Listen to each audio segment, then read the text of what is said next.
नमो बुद्धाय, नमो धम्माय, नमो संघाय। भारत के तमाम बाबा साहब के अनुयायी, बुद्ध धम्म के अनुयायी, शोषित पीड़ित समाज की ओर से, मेरी ओर से परम पूज्य बोधिसत्व डॉक्टर बाबा साहब अम्बेडकर, इनके 68वें महापरिनिर्वाण दिन की शुद्ध मन से, शुद्ध चित्त से उन्हें अपनी आदरांजलि व्यक्त करता हूं। 2024 का ये आखिरी महीना है और हम नए साल की ओर बढ़ रहे हैं। कहा जाता है कि पुरानी बातें भूलकर नई बातों की ओर, नए उड़ान की ओर, नए सपने के साथ अपने लिए, अपने समाज के लिए कुछ नया करने की सोचिए।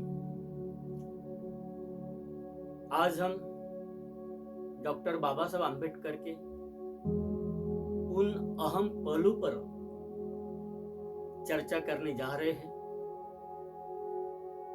जो काफी संवेदनशील है। आज डॉक्टर बाबा साहब अम्बेडकर हमारे बीच में नहीं है, जो करोड़ों लोगों के प्रणेता थे, ज्ञान के सागर थे, नारी मुक्ति के दाता थे, संविधान के रचिता थे और बुद्ध धम्म के द्वितीय क्रांति के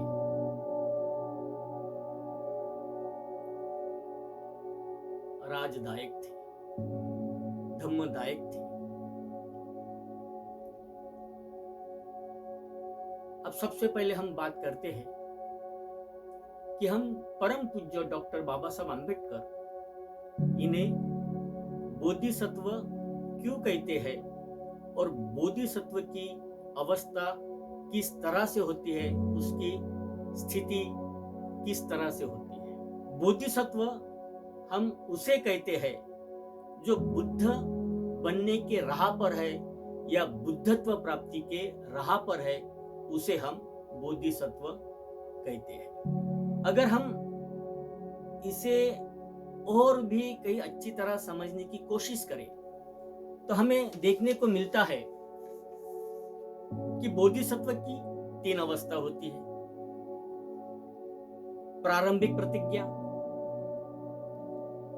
बोधिसत्व की प्रतिज्ञा और पारमिता की प्रतिज्ञा। अब प्रारंभिक प्रतिज्ञा क्या होती है? प्रारंभिक प्रतिज्ञा बोधिसत्व बनने के उस प्रक्रिया को बोधिचित्त उत्पन्न करने की प्रतिज्ञा कहते हैं। यानी बोधिसत्व मानसिक अवस्था में जिसमें व्यक्ति सभी के कल्याण के लिए, चाहे मनुष्य हो या प्राणी हो, उनके लिए अपने मन में करुणा जगाता है। बोधिसत्व प्रतिज्ञा,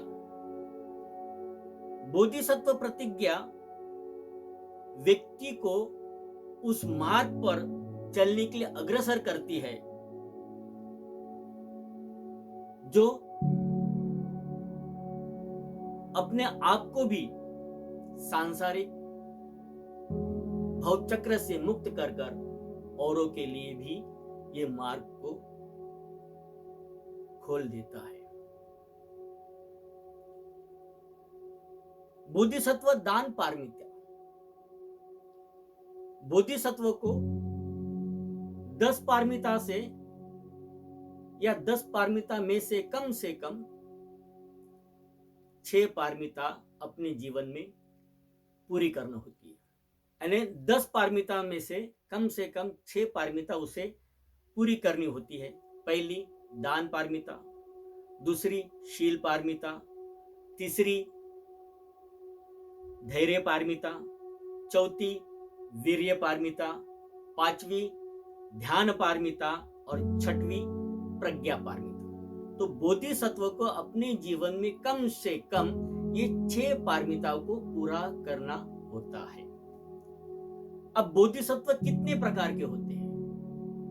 अब बोधिसत्व 3 प्रकार के होते हैं। एक राज बोधिसत्व, दूसरा नाविक बोधिसत्व, तीसरा चरवाहा बोधिसत्व। अब राज बोधिसत्व किसे कहते हैं? राज बोधिसत्व उसे कहते हैं जो सबसे पहले अपने आप को मुक्त करता है और उसके बाद में औरों को मुक्ति के मार्ग पर लाता है। वो हो गया राज बोधिसत्व।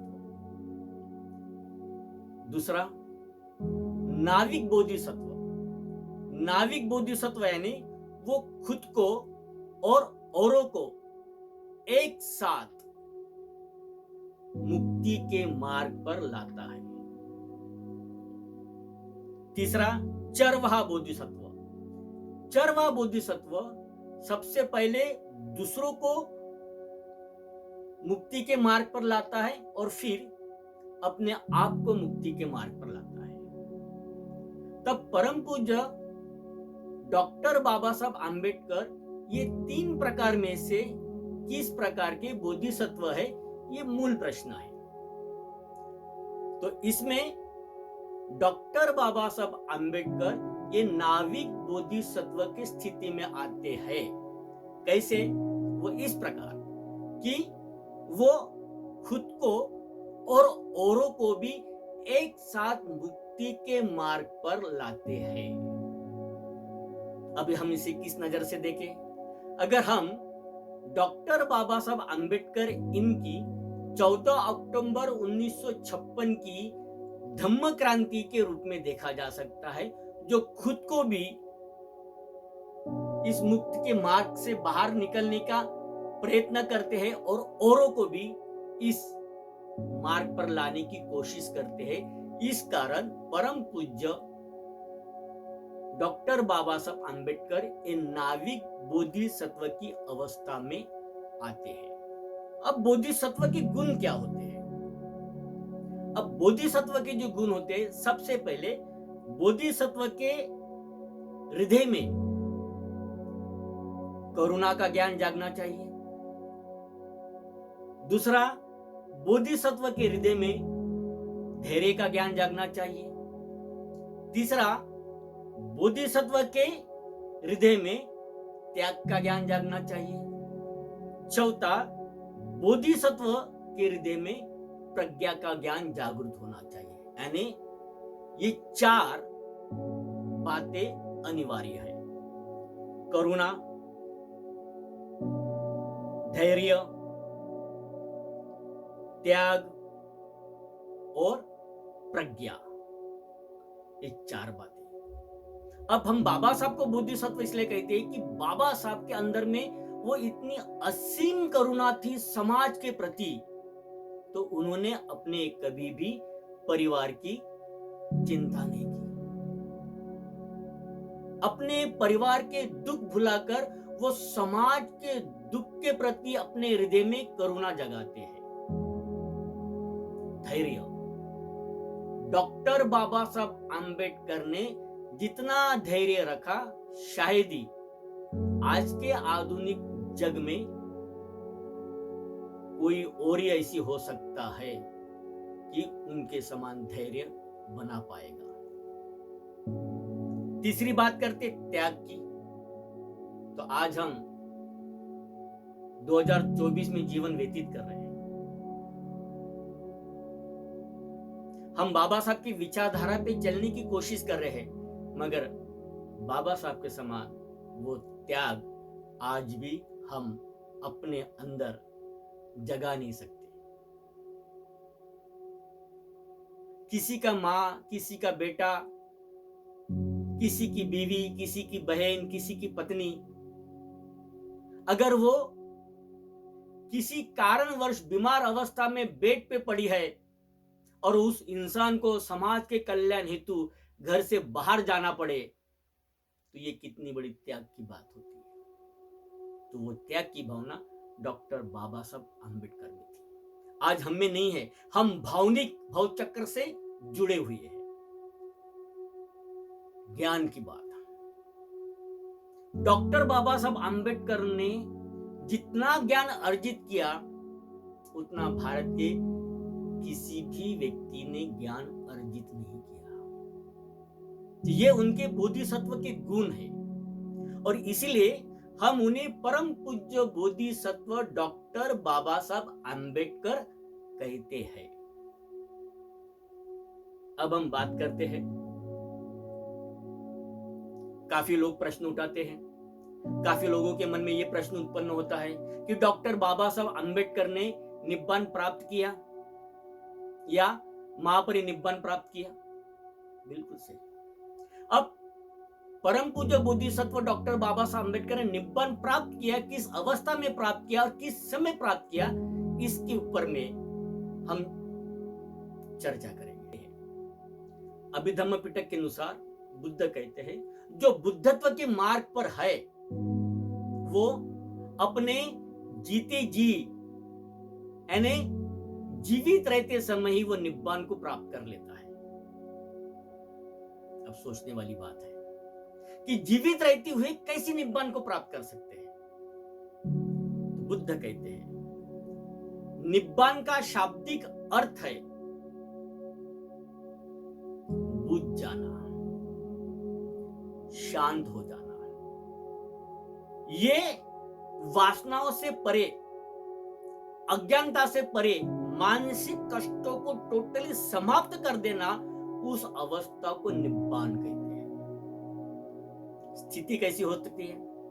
स्थिति, ये अवस्था उस व्यक्ति के जीवन में तब प्राप्त होती है जब वो अज्ञान, तृष्णा, द्वेष को पूर्णता से अपने आंतरिक मन से समाप्त कर देता है। अब इसका छोटा सा उदाहरण ले।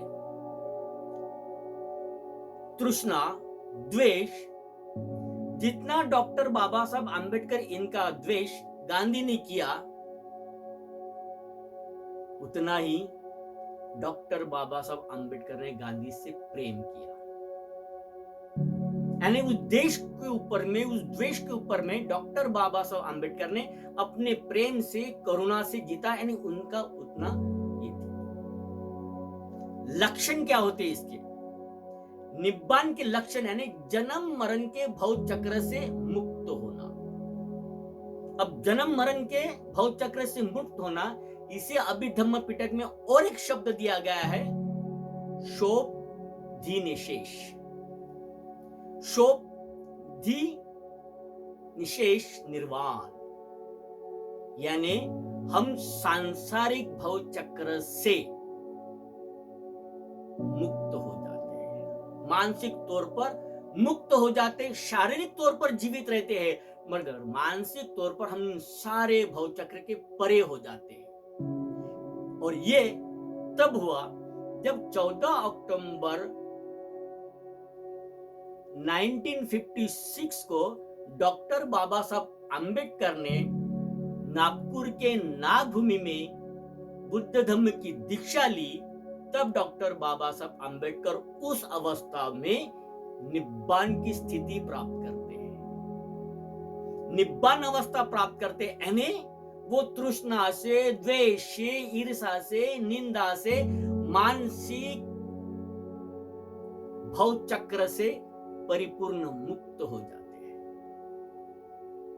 ये उनकी निब्बान की अवस्था थी। अब हम ये जानने की कोशिश करते कि महापरिनिब्बान अवस्था क्या होती है। महापरिनिब्बान अवस्था यानी पूर्ण निर्वाण। अब हम बात करते हैं कि महापरिनिब्बान की अवस्था क्या होती है।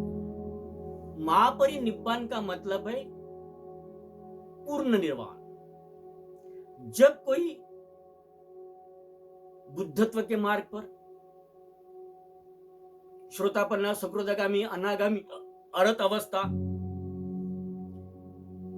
के बाद मृत्यु को प्राप्त होता है, यानी संसार के हर प्रकार के बंधन से मुक्त हो जाता है।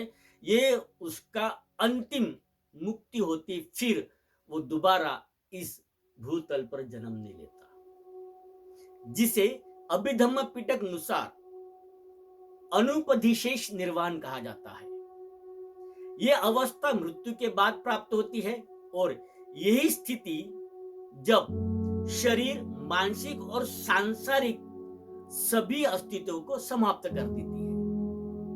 और इसीलिए परम पूज्य बोधिसत्व डॉक्टर बाबा साहब अंबेडकर ये यानी 6 दिसंबर 1956 को महापरिनिब्बान की अवस्था प्राप्त करते हैं। अब कैसे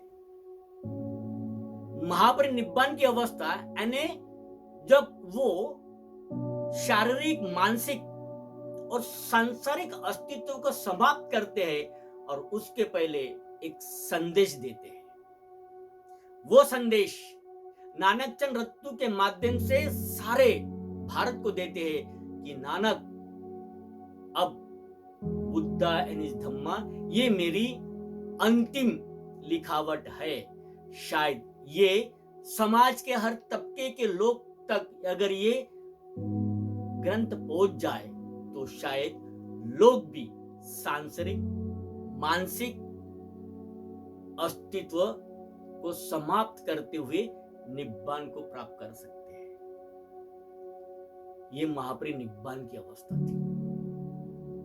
आज ये भ्रम भ्रांति फैली रहती है कि निब्बान अवस्था कैसे प्राप्त होती है और महापरिनिब्बान अवस्था कैसे प्राप्त होती है। बुद्ध से भी यही प्रश्न कहा गया, भगवंत अब आपके बाद में इस संसार में शास्ता कौन होगा? तो भगवान कहते हैं आनंद को आनंद, मेरे पास में जो कुछ भी था वो सब कुछ जैसे थे वैसा ही मैंने इस संसार को दे दिया। अब मेरे पास में कुछ नहीं है।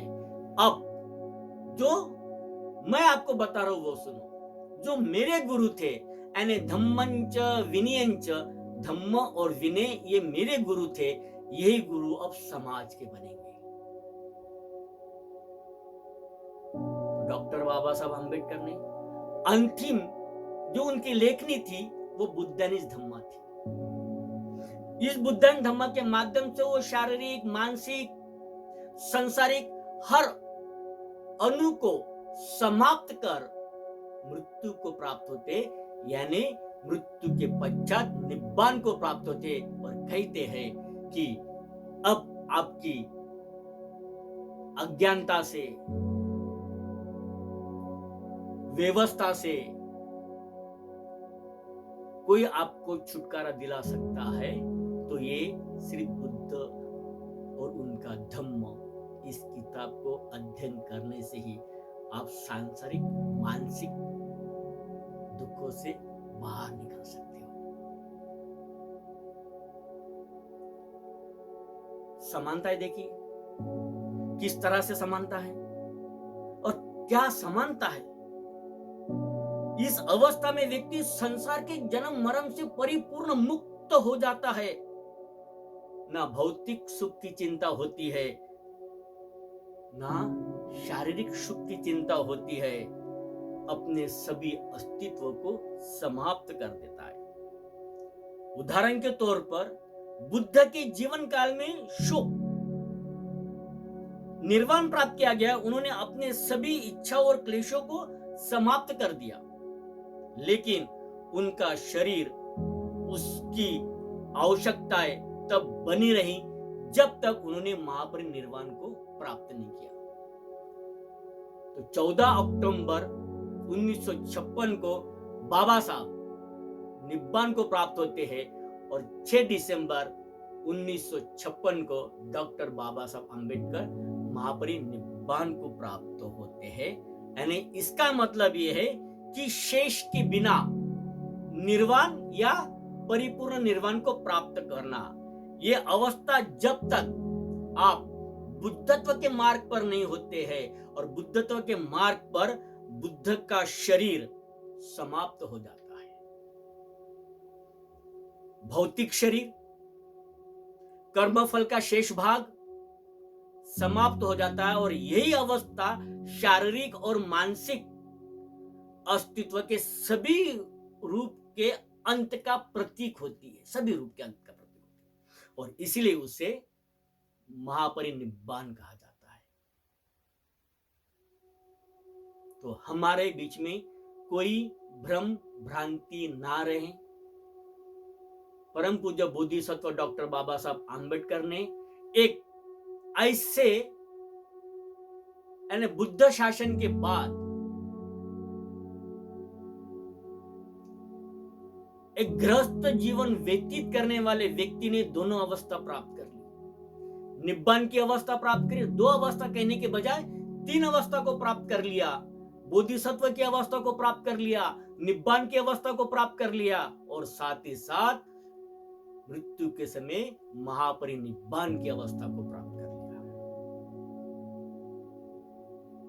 तो ये बाबा साहब के जीवन का अहम पहलू है। तो हम आज के दिन परम पूज्य बोधिसत्व डॉक्टर बाबा साहब अम्बेडकर, जिन्होंने निब्बान और महापरिनिब्बान को प्राप्त किया, उन्हें उनके 68वें निब्बान महापरिनिब्बान दिन के उपलक्ष्य में शुद्ध मन से, शुद्ध चित्त से आदरांजलि व्यक्त करते हैं।